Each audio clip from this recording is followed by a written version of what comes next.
Días. En esta ocasión les voy a enseñar la potencia que tienen los fuegos pirotécnicos. Este es un tipo barrilito que le decimos aquí.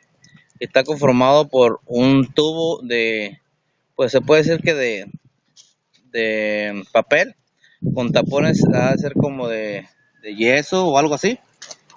Tiene un diámetro aproximadamente de 5 centímetros por 1 centímetro de ancho, así, con una mecha. Ustedes lo pueden ver.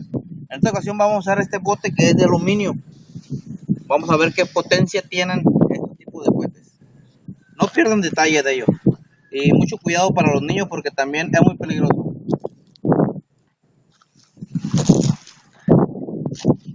Papi, no pelas.